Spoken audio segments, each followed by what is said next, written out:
अस्सलाम वालेकुम प्यारे बच्चों। आप सब कैसे हैं? मुझे उम्मीद है कि आप सब खैरियत से होंगे।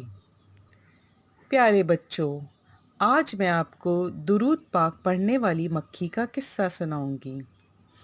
एक दिन हमारे प्यारे नबी हज़रत मोहम्मद सल्लल्लाहु अलैहि वसल्लम अपने इस्लामी लश्कर के साथ जहाद पर जा रहे थे। रास्ते में एक जगह पड़ाव किया और सहाबा कराम को हुक्म दिया कि खाना खा लो। जब खाना खाने लगे तो सहाबा ने अर्ज़ की, या रसूल अल्लाह सल्लल्लाहु अलैहि वसल्लम, रोटी के साथ सालन नहीं है।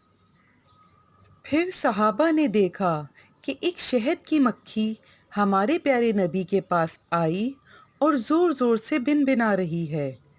सहाबा ने पूछा, या रसूल अल्लाह, ये मक्खी क्यों शोर मचा रही है? आप सल्लल्लाहु अलैहि वसल्लम ने फरमाया, ये कह रही है कि मक्खियाँ बेकरार हैं कि सहाबा के पास सालन नहीं है और हम मक्खियों ने करीब ही एक गार में शहद का छत्ता लगाया हुआ है, वो कोई ले आए, हम ला नहीं सकती। आप सल्लल्लाहु अलैहि वसल्लम ने फरमाया, प्यारे अली, इस मक्खी के साथ जाओ और शहद ले आओ। हज़रत अली करम अल्लाह वजह उस मक्खी के साथ गार में गए, वहाँ से शहद लिया और उसे लेकर रसूल खुदा की खिदमत में हाजिर हुए। सरकार दो आलम सल्लल्लाहु अलैहि वसल्लम ने वो शहद तकसीम फरमा दिया। जब सहाबा खाना खाने लगे तो देखा मक्खी फिर आ गई और भिनभिनाने लगी। सहाबा इकराम ने अर्ज़ की, या रसूल अल्लाह, मक्खी फिर इसी तरह शोर कर रही है।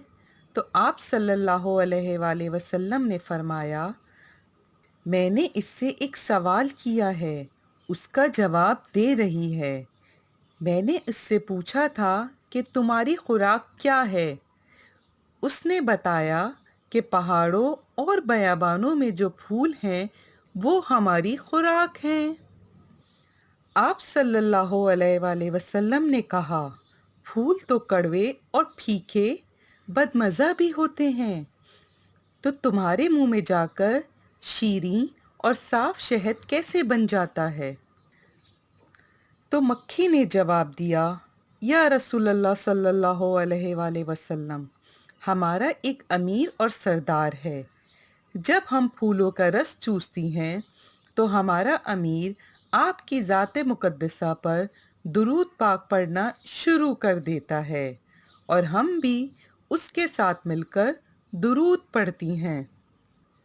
तो बदमज़ा और कड़वे फूलों का रस दुरूद पाक की बरकत से मीठा हो जाता है और इसी बरकत और रहमत से शहद मीठा और शिफाफ बन जाता है। प्यारे बच्चों, अगर दुरूद पाक की बरकत से बदमज़ा और कड़वे फूलों का रस निहायत मीठा और शफाफ शहद बन सकता है, कड़वाहट शीरनी में बदल सकती है, तो दुरूद पाक की बरकत से गुनाह भी नेकियों में तब्दील हो सकते हैं। लिहाजा हमें हमेशा ज़्यादा से ज़्यादा दुरूद पाक पढ़ना चाहिए। अल्लाह हाफ़िज़।